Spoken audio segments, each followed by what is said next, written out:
If you think you're not lying enough, lie more. My first piece of advice. Lie a lot, lie often, lie frequently, lie well, lie more. If you think you're already a liar, good. You're prepared. If you're not a liar, get better at lying. If you want to fight the fascist regime that is medical training, withhold information, have boundaries, and lie.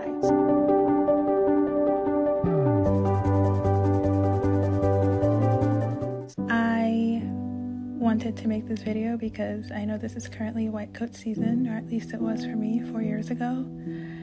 And this is information I wish I had known that would have helped me preserve my sense of self and autonomy within a system that is designed to take all of that away. I also frame medical training as narcissistic abuse, in medical school as a fascist state. Some of my favorite people in my life currently are people I met while doing medical school very badly. I'm super grateful I did it exactly the way I did it. I'm sharing the things that I think those who are still in it knew that I didn't know, and lessons that if I could tell past me, which I'm grateful I can't, but if I could talk to past me, these are some things I would tell them. My intention is not to fearmonger or to cause worry. The hope is to share what it is I know and provide clarity. I wish I had clarity. And I thought I would do it while retwisting my hair, because why not? My bathroom is one of my favorite rooms in my apartment. It's one of my favorite places to spend time and chat and care for my hair. Thought it was a fun combo. I hope this brings some solace, support, joy, peace, whatever it is you need. Okay.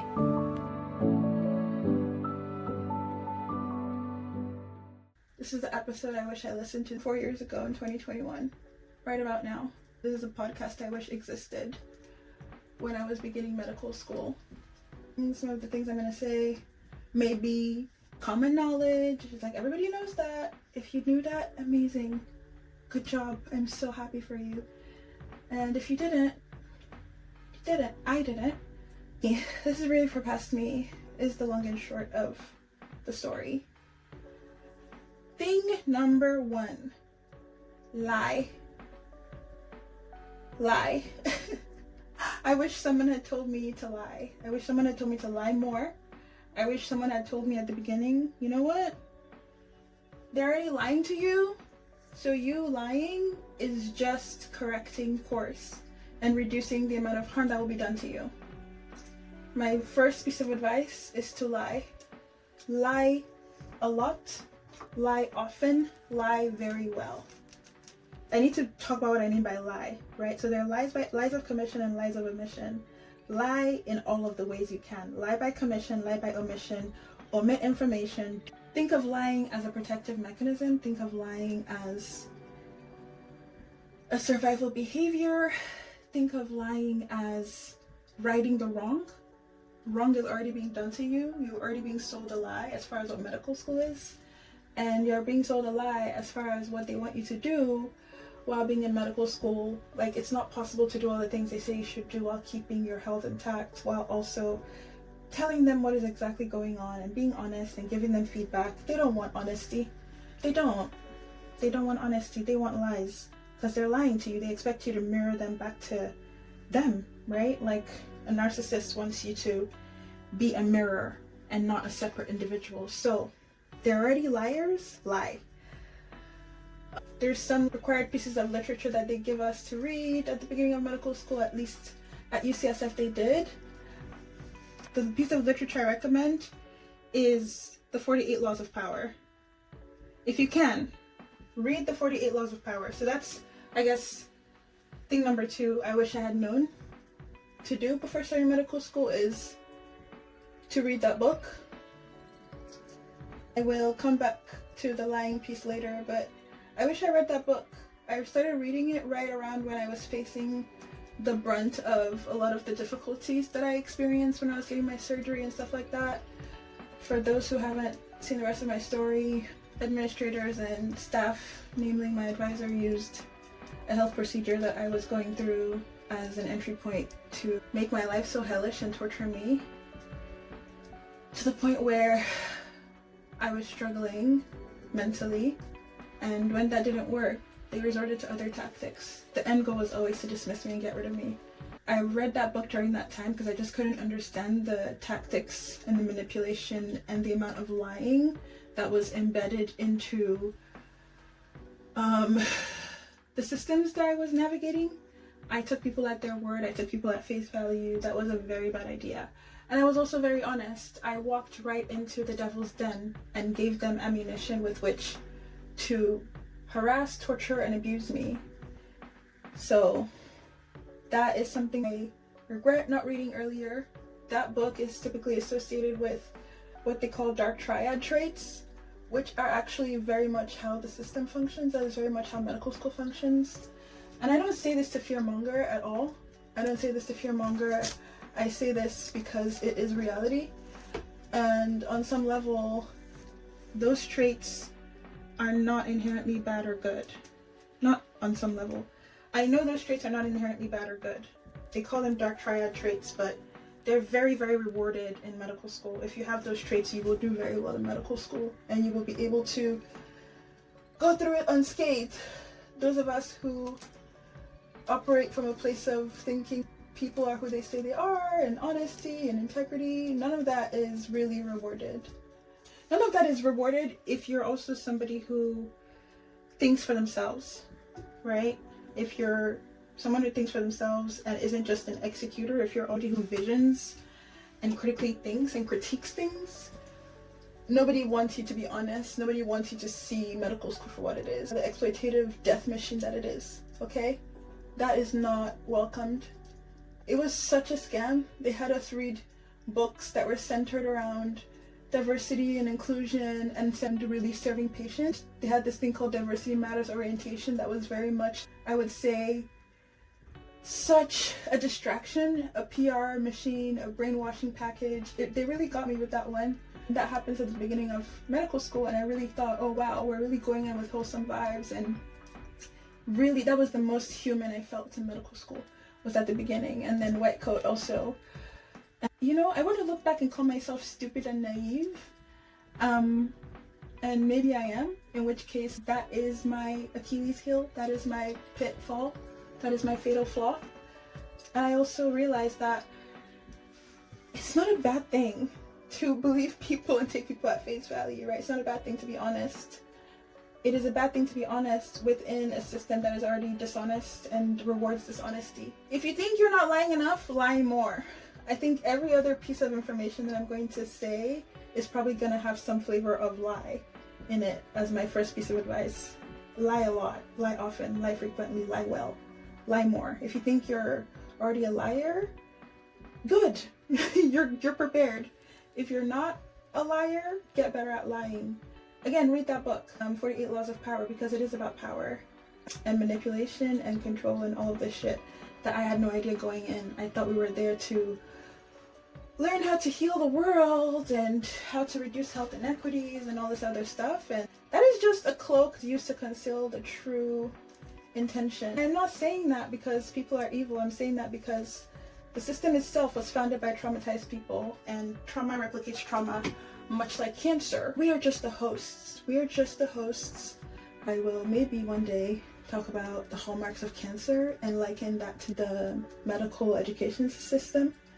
Also, it's a fascist state. It's very, very weird that this happened around when a fascist regime took over in the United States, because medical school is a fascist regime, and dissenters are kicked out and sacrificed and silenced. And the third thing I'll talk about is information control. My threshold and what I consider to be a lie is very, very high. A lot of people will call them half-truths. A lot of people will call them things like, you know, oh, like you're just being diplomatic, like diplomacy, strategy. A lot of euphemisms for lying in this country. A lot of euphemisms for lying, you know, like you're just being nice, you're just being polite, you're just being strategic. A lot of those euphemisms are very, very useful. Very, very accurate. A lot of descriptions for reasons why people lie. I think it's very important to lie. I think it's important to be dishonest, conceal information, and withhold information. It's very important, actually. So thing number 3, lie, withhold information. Withhold information. Again, lie. Lie well, lie often, withhold information. When I was there, I was very open about what I was going through. I was very open about the struggles that I was experiencing, and I wish somebody told me to talk less. It's very confusing to navigate because typically everybody is a cop. Think about it that way. Everybody is an agent of the state. Everybody is monitoring you. You're being monitored and surveilled at all times, including your fellow classmates. You're being surveilled by everyone all the time. It's a surveillance state. Much like a fascist state is a surveillance state, medical school is a surveillance state. Assume everybody is an agent of the state and someone you can't trust until proven otherwise. Assume that everybody is out to do you dirty, including your classmates. I used to wonder why there was this toxic, this very toxic, I don't know what to call it, but like, people would always say, pre-meds are really toxic, pre-meds stab each other in the back, pre-meds are super competitive. And I went to I would say a pre-med heavy school in undergrad. I used to hear stories of people sabotaging each other's lab reports so the curve could be corrected and blah, blah, blah, blah, blah. It's evolved. They don't do that anymore, but there's a reason why medical school selected for those people who were sabotaging each other. There's a reason why medical school selected for those people who were stabbing each other in the back. And if you're not like that in the beginning, you slowly learn to become like that. Thing number 4, just assume no one is your friend at first. I know a lot of us who go to medical school probably haven't had time to socialize and do all the like dumb shit that the average person does. We probably spend teenage years studying and trying to get A's, and medical school, when you get to it, they're like, this is your time to finally let loose. You could finally finish your teenager years and be a young adult and be irresponsible for the first time. And a lot of people you meet in those first couple of weeks of medical school, you will not be speaking with in 3 months. That's just the truth. The first month of medical school is going to feel like a year because there's so much novelty. You're meeting 100 other people. In the case of my medical school, it was like 150 other people. It's going to feel very exciting and very novel in the beginning. You might not be talking to some of those people by Thanksgiving break, okay? So be very careful. Be very careful who you call your friend, or who you think is your friend, or who you think you like, because a lot of the information you share with them you can't get back, and they will have that against you forever. Be cautious and go slow. Do not love bomb each other. The temptation to love bomb each other is going to be very there, and you're going to feel the sense of kinship, especially if you're not from wherever you're going to medical school. Like, example, San Francisco, you're coming from another place, you're looking for the sense of belonging. There's nothing inherently wrong with wanting to belong or looking for a sense of belonging or wanting to feel like you're one of the others. There's nothing wrong with that. I just personally advise that you move with caution and that you take it slow, take it easy in terms of who you speak to, who you give information about yourself, what you say to them. Bonding with people is usually centered around sharing information, but I suggest that you try your best to be slow in terms of sharing things that are sensitive. It's really hard, but those things and that depth of relationship that people form with each other very quickly before getting to know each other is part of the machine that administrators use to surveil people. Now you've established this close relationship with someone and you think you're really close to them, and they might not even intend to stab you in the back, so to speak, right? No, I don't believe people come in wanting to fuck over their classmates, but the system has ways to make people turn on each other and tell on each other. A lot of information sharing happens, and a lot of it is anonymous, and somebody might think they're trying to help you by talking to admin about a specific thing, or by calling on a mentor or something like, hey, my friend is struggling, I'm really worried about my friend. And then before you know it, you're screwed, You're screwed over and you're done. You now have a strike on your record, or you now have information that you don't want out there. So go into friendships very slowly in the first month of medical school. It's going to feel really hard because, again, you're isolated and you're thrown into this new world, and you probably don't have time to call your family back home. You probably don't have time to call your friends. You're probably just so excited by the novelty of all these other people who are going through exactly the same thing you're going through. Again, it is the perfect condition for love bombing. It's like Love Island, but medicine. And these people are going to be your colleagues forever and ever. So keep that in mind. Move slow in relationships. Which brings me to the other thing I'll say. If you can, make sure that your health records and your health information is not accessible by the school you go to. Meaning, do not use the health system at your medical school as your primary health system if you can. Do not use the electronic health system at your medical school as your primary health system if you can. If you have prior diagnosis or prior health history, do not report that. There are levels of mental health issues, and some mental health issues are, bread and butter, depression, anxiety, whatever. There are others that are heavily stigmatized, heavily stigmatized.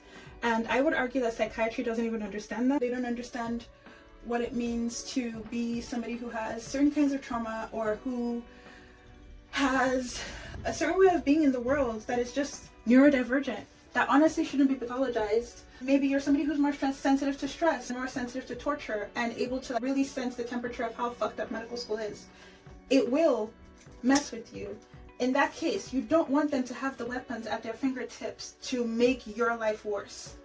If they notice that you have any weaknesses, they just take those weaknesses and they prey them. It's not an accident that the dean of students at my medical school is a psychiatrist, and every single dean of students that I know of in recent past has been a psychiatrist. It's not a mistake. It's not an accident. Imagine having, that is like such a conflict of interest, to have administrators also be people who understand mental health and mental health history. All they have to do is, again, surveil your behaviors through your classmates, who probably don't even know that they're sharing information with the wrong person, who probably think that they're doing you good. All they have to do is surveil your behavior through your classmates, or again, through you, because you're so naive and you just think they're here to help.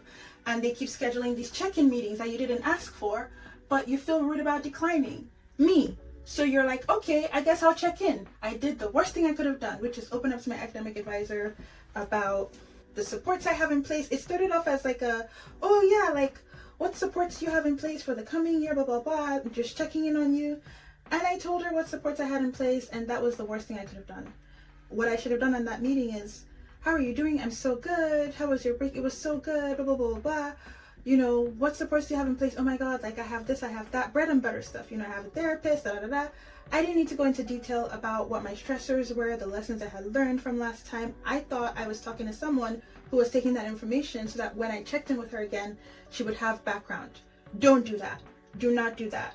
Do not talk about your health history. If possible, stay on your parents' insurance. If you do end up getting off insurance, I ended up the second time keeping my health history and my providers separate from the school that I was going to. Here in SF, there's UCSF, and I ended up using the county and Medi-Cal as my primary insurance. If that is available to you, do it. I don't trust any of the health providers, the therapists that they give you at school, any of those people. I don't trust that your information is truly private. Not because the therapist wants to betray you or the therapist even knows that they're accessing that information, but because there are policies in place that protect them and allow them to break HIPAA without technically breaking HIPAA, because you have signed over that permission to them through orientation, through your student conduct, whatever. There are all these things in there that give them permission to be able to say, oh, we're concerned about their health, so we broke the glass ceiling on their health records. And they don't have to justify why they were concerned. They can make shit up, they can lie. All of these things are happening behind the scenes. So if you can have a different healthcare provider, oh my God, I'm not recording. Have a different healthcare provider than the institution where you're going to medical school. Again, these people who are your clinicians, who are your therapists, who are your mentors, who are your teachers, all of these people, they're not out to get you. They're not out to get you. They truly want to help you, right? But they are also points of information collection. And that information that they've collected, they don't have any control over how it will be used. I don't truly believe that everybody's out to get you, everybody's against you. It's just, they are unfortunately tools that could be used even against their own will and without their consent to harm you. The conversations that you have with them could be used to harm you. Administrators were going around asking professors about conversations I had had with them without me realizing. And those professors didn't know why they were being asked those questions. They had no context. They were just sharing very neutrally, only for me to find out that information was being used to bring me before a disciplinary committee. So Information control is super important. I wish I had known that. I wish I didn't speak to people who were like part of the disabilities team about very specific things I was struggling with.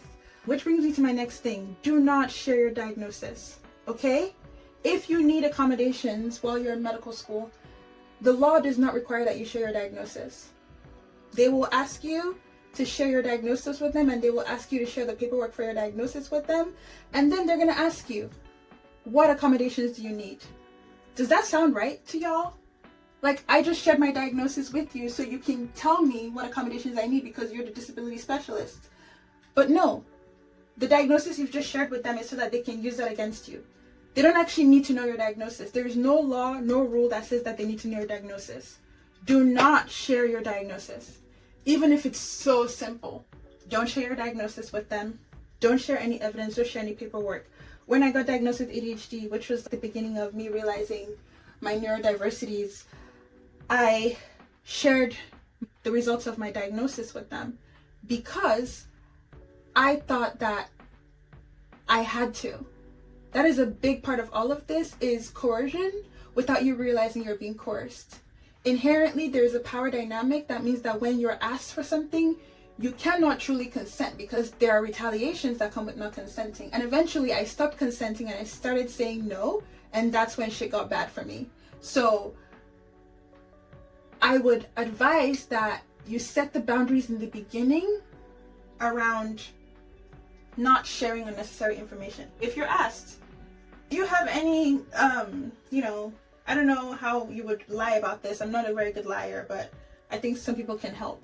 What I wish I had done after I got my diagnosis, because they knew that I was being sent for testing, right? Because I had struggled so much through my first year of medical school, where, by the way, we didn't have a student dean.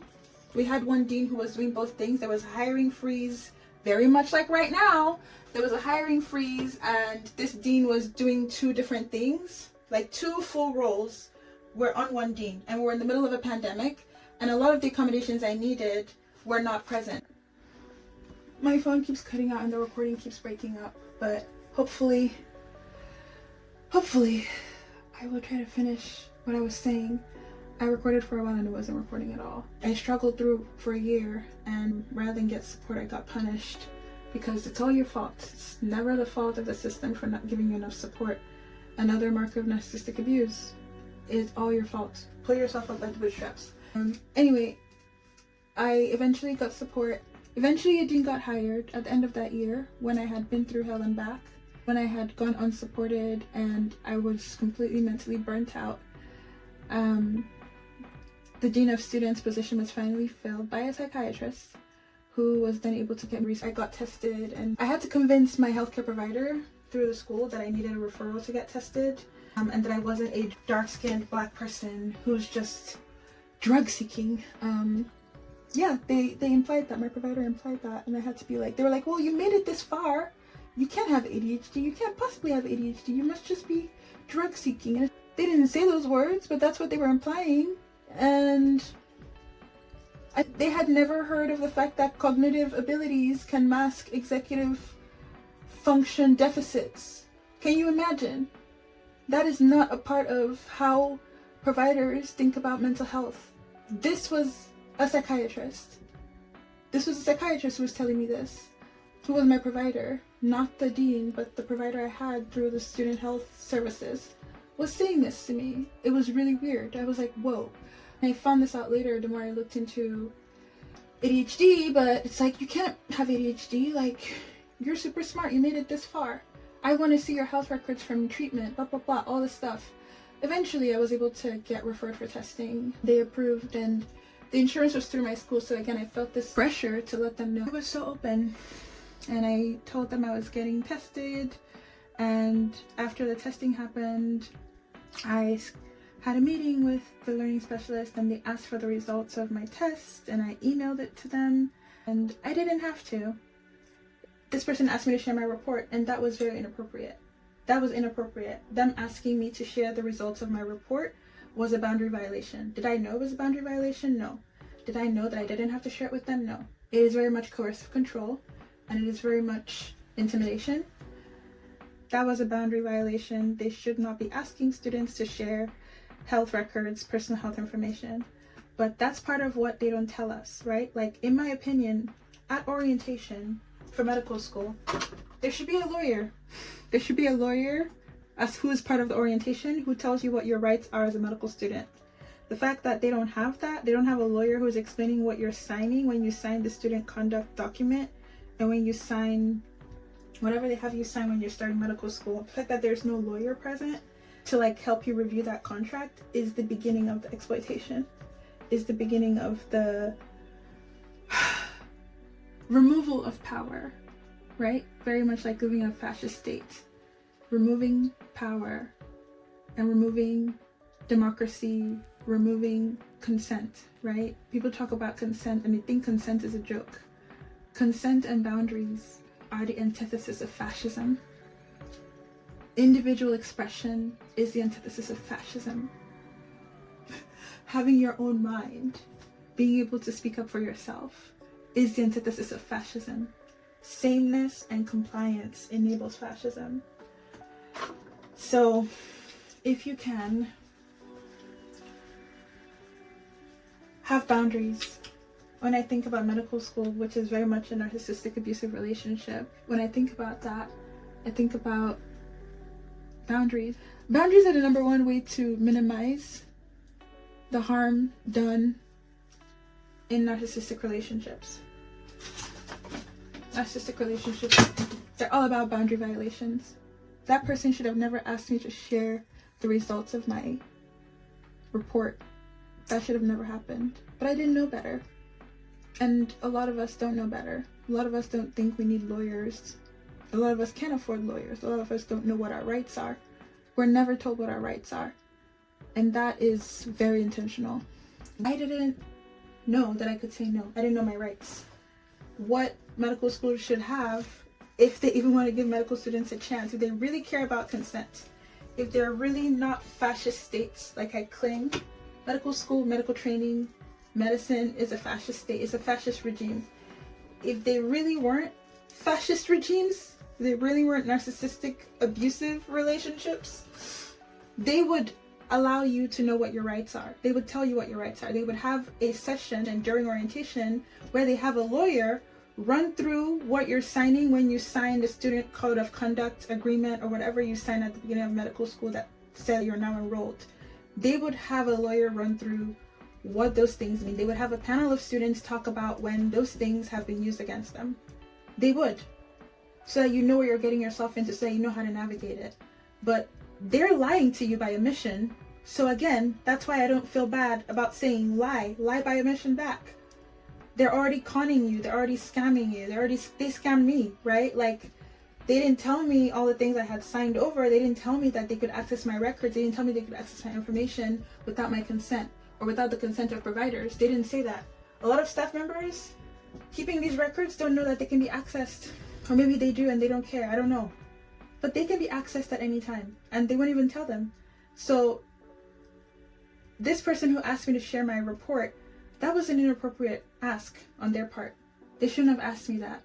They have no business accessing my report. But they knew I didn't know any better. They knew they had power over me.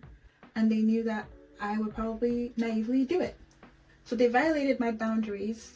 If you listen to people who talk about narcissistic relationships, the number one thing they tell you that will minimize the harm that you suffer if you're in those relationships is having boundaries. One of the ways you can have boundaries is by withholding information, is by lying. Consent and boundaries are antithetical to fascism and narcissism. Having boundaries and having a sense of autonomy to be able to consent or not consent are very much antithetical, very much are very much antithetical to fascism. If you want to fight the fascist regime that is medical training, withhold information and have boundaries and lie. I did send my report. That was a very, very gross mistake on my part. And when it was time for me to be tortured, they knew exactly where to hit and how to hit. It is such a conflict of interest that you have an administrator who knows how to diagnose people with various disorders, who understands how to manipulate people's psyches, and they're also in charge of those people. They're both judge and executioner, and they are both supports and also destroyers. They're both a source of support and a source of destruction. They do both. Multifaceted queen. If I could go back and if I could tell myself this, not that I would ever want to go back and do this again, God forbid, I never ever want to get a chance to redo this again, but in a hypothetical scenario where I did go back, I would say establish a kind of relationship where you share no information, which means that they can't ask you any more information, right? When you go on meetings with these people, just give the least amount of information you can. Very much plead the fifth vibes without pleading the fifth. Next thing I'm going to say is that you are your best support system, whatever you want to call that.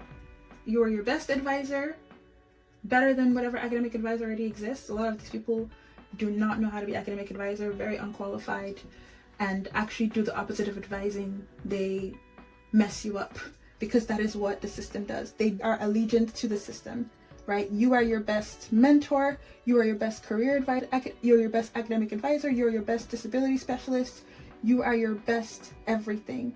You are your best professor, even your best teacher, which is why third-party resources are so widespread, is because those third-party resources are very, very effective at helping you understand the information more than lectures and stuff are. They save you time, they save you energy, and you show up ready to pass the exam and move on.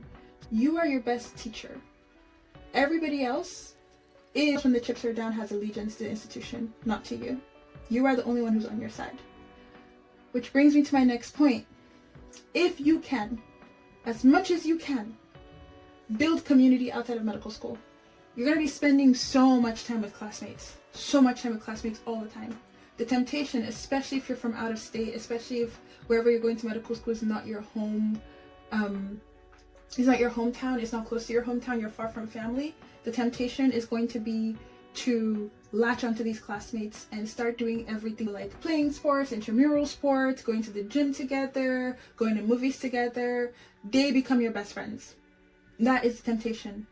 They become your new families. Like I said, that is part of the machine that administrators rely on to surveil people. Honestly, the Confederacy would have lasted longer had they just called it adoption.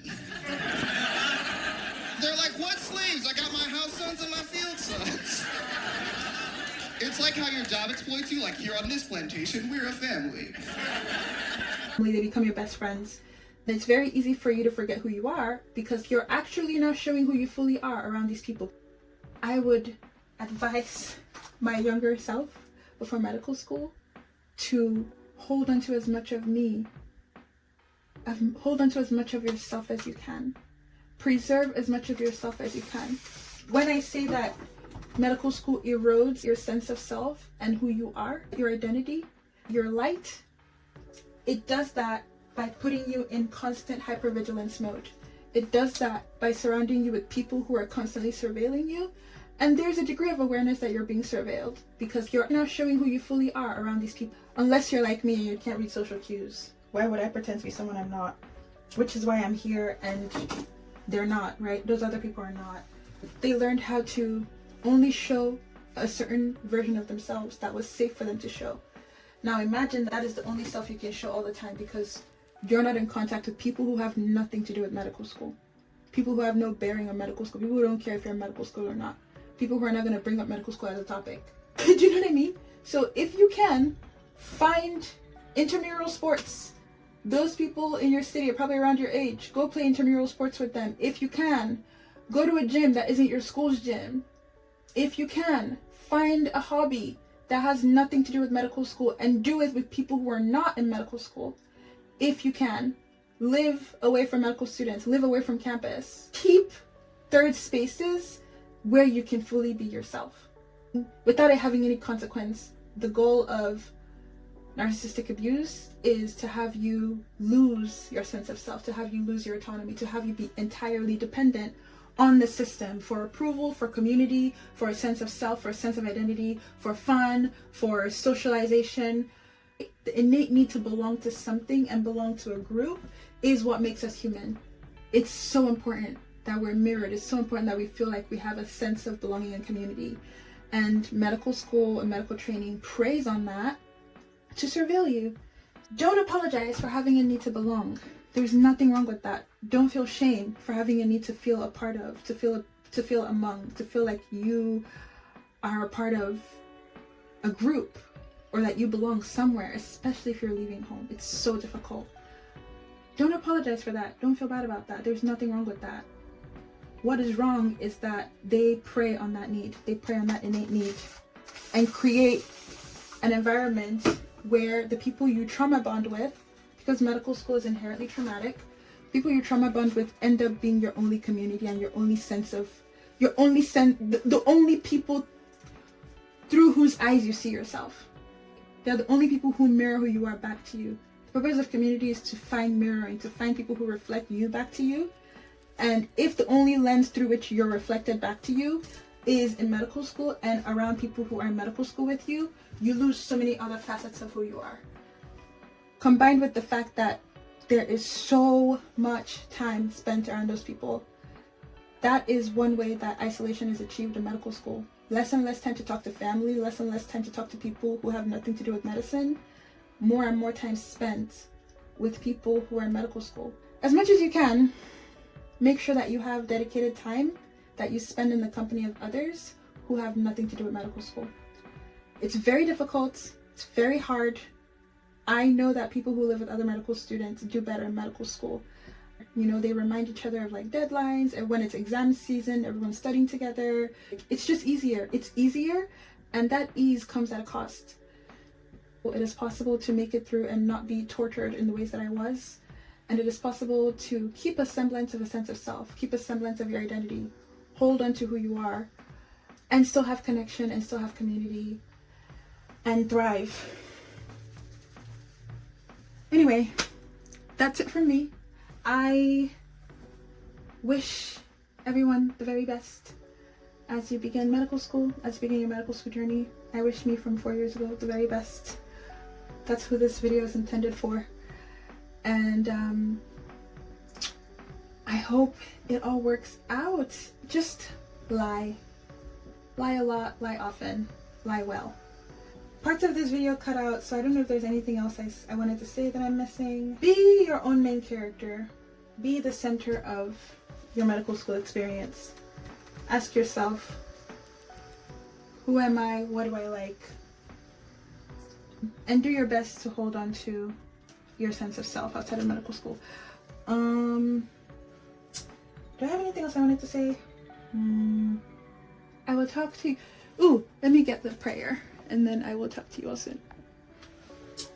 So with boundless heart, should one cherish all living things, radiating kindness over the entire world, upwards towards the sky, downwards towards the depths, omitting none. Omitting none. I will see you all soon.